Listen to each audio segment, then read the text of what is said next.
नमस्कार दोस्तों, आशा करता हूँ कि महामारी के इस काल में आप सभी अपने घर पर सुरक्षित होंगे, अपना ध्यान रख रहे होंगे।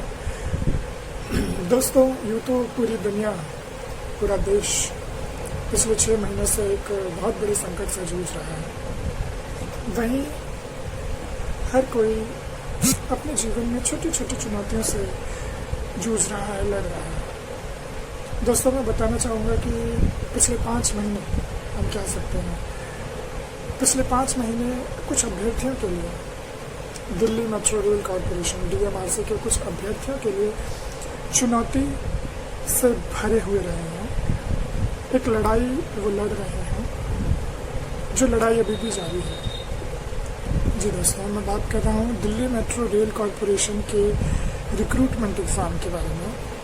दोस्तों, मैं बताना चाहूँगा कि DMRC ने फरवरी में जो परीक्षाएं करवाई थी, उनका परिणाम मार्च और अप्रैल में जारी किया। उसके बाद 3 महीने बाद जुलाई में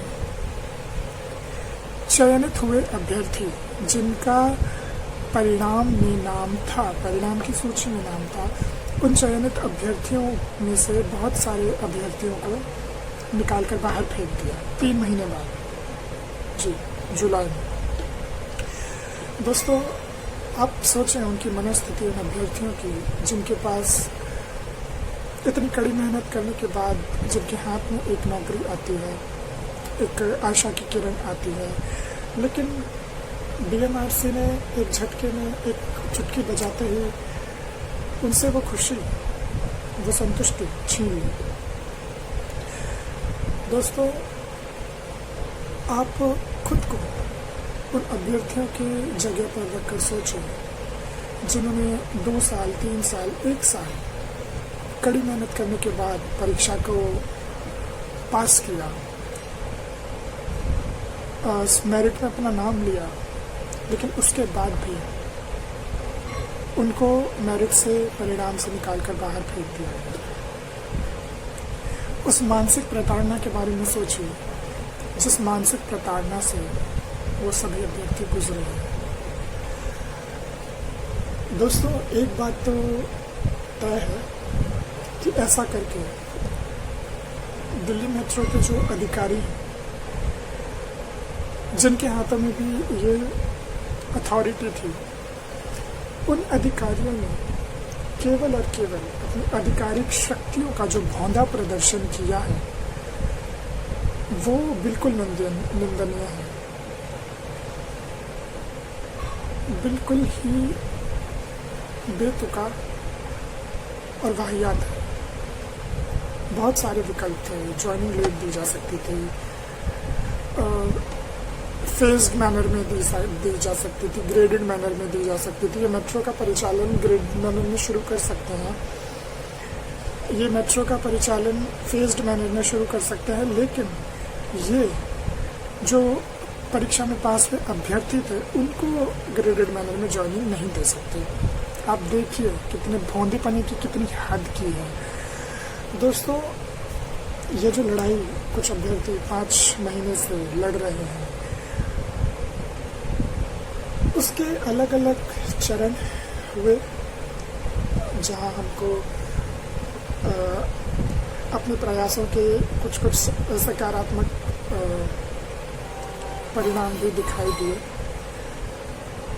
दोस्तों, अब इस लड़ाई को न्यायालय तक ले जाने का समय आ गया है, जो कि बहुत सारे अभ्यर्थी मिलकर ले जा रहे हैं। मैं आपसे यही उम्मीद करता हूँ कि आप सभी लोग जितना जल्दी हो सके हमसे जुड़ेंगे, हमारे केस से जुड़ेंगे। दोस्तों, मैं आपको बता दूं कि हम लगातार लॉयर के टच में हैं, काफ़ी प्रोफाउंड लॉयर हैं, काफ़ी केसेस जीत चुके हैं ऐसे मुद्दों पर,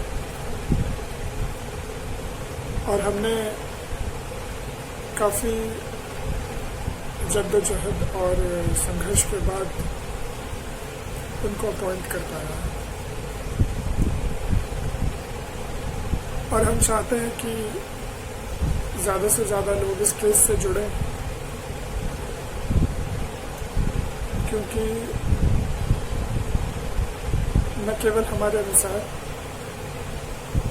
बल्कि उन लॉयर के अनुसार भी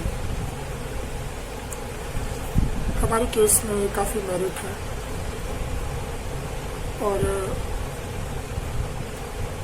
मैं अभी आपके साथ कुछ पॉइंट्स हैं जिन्हें ब्रीफ में मेंशन करना चाहूँगा कि हम किस आधार पर, किस बुनियाद पर हमारा केस स्ट्रॉन्ग बनता है। दोस्तों, पहला पॉइंट ये है कि हम मानते हैं कि डीएमआरसी को या जो भी रिक्रूटर्स हैं उन्हें पूरा अधिकार है वैकेंसीज इंक्रीज डिक्रीज करने का, क्योंकि नोटिफिकेशन में, एडवर्टीजमेंट में वो साफ साफ मेंशन करते हैं कि these vacancies are provisional and subject to increase and decrease. लेकिन दोस्तों, वो टाइम फ्रेम क्या होगा, वो टाइम लिमिट क्या होगी, वो सर्टेन पॉइंट क्या होगा जिसके बाद वैकेंसीज इंक्रीज या डिक्रीज नहीं हो सकती। रिजल्ट जारी करने के बाद, रिजल्ट जारी करने के 3 महीने बाद। तो इस सिस्टम में इतने लूप होल्स क्यों हैं? दोस्तों, ये लड़ाई सिर्फ डीएमआरसी के खिलाफ नहीं है, ये लड़ाई सिस्टम के खिलाफ है। क्योंकि आज आप लोग शायद मुंह फेर लें ये सोचकर कि डीएमआरसी ना सही कहीं और नौकरी ले लेंगे, लेकिन दोस्तों सिस्टम वही है, छतरी वही है। सारे रिक्रूटर्स एक ही छतरी के नीचे आते हैं और वो छतरी, वो सिस्टम, उसकी जो ये कमी है कि ये वैकेंसीज इंक्रीज या डिक्रीज करने का कोई फिक्स पॉइंट नहीं है। यही हमारे केस के कुछ ग्राउंड्स में से एक बहुत ही महत्वपूर्ण ग्राउंड है जो हमारे केस को बिल्कुल स्ट्रांग बनाता है। दोस्तों, क्योंकि ये समझना बहुत ज़रूरी है कि कोई भी अभ्यर्थी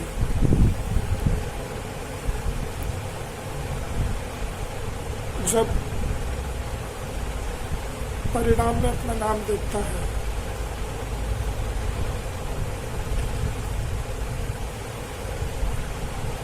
तो उसकी उम्मीदें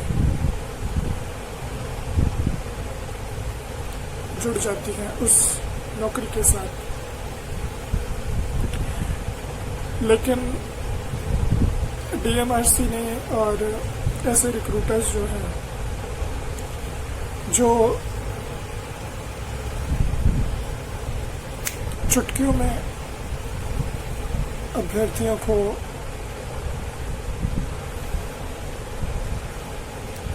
फाइनेंशियली, इमोशनली, मेंटली और कहीं ना कहीं सोशली तोड़ के रख देते हैं।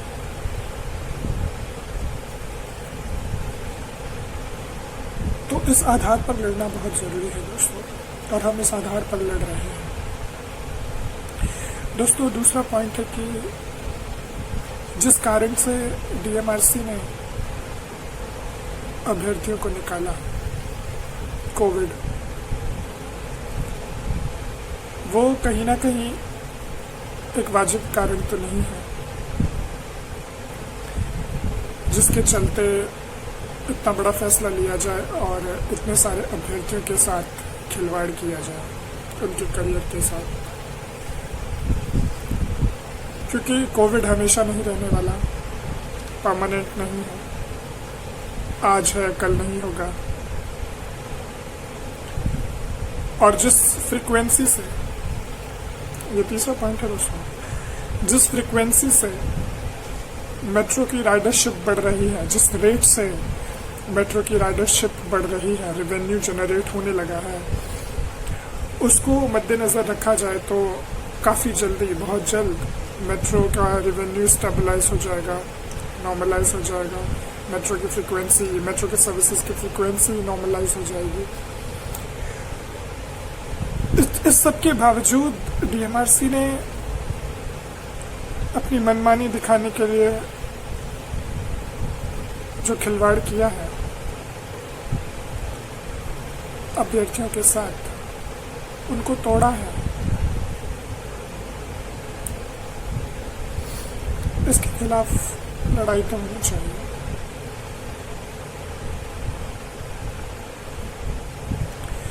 क्योंकि मैं ये बात चाहता हूँ कि आप लोग समझें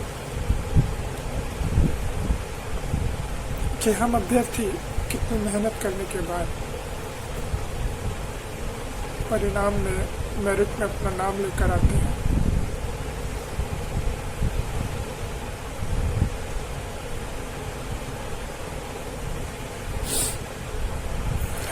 और उसके बाद जिस तरीके का खिलवाड़ ऐसे रिक्रूटर्स हमारे साथ करते हैं, ये हमें कितना धक्का पहुंचाता है। दोस्तों, ये मत सोचो कि हमारे साथ तो नहीं हुआ, आज सिर्फ हमारे साथ हुआ है, कल आपके साथ भी हो सकता है, आपके किसी छोटे भाई बहन के साथ हो सकता है। तो हमें लड़ना है ताकि आगे ये किसी के साथ ना हो। इस सिस्टम को बदला जाए जहां रिक्रूटर्स की मनमानी पर प्रतिबंध लगे और अभ्यर्थियों का जो अधिकार है उनको मिले। तो दोस्तों, आप सबसे मेरी यही विनती है कि आप सब आगे आएं और हमारे साथ जुड़ें, ताकि इस पूरी लड़ाई को एक सकारात्मक दिशा मिल सके और हमारे अधिकार हमें मिल सके और एक सकारात्मक परिणाम इसका निकल सके। तो आगे आइए दोस्तों और हमें और सशक्त कीजिए। नमस्कार।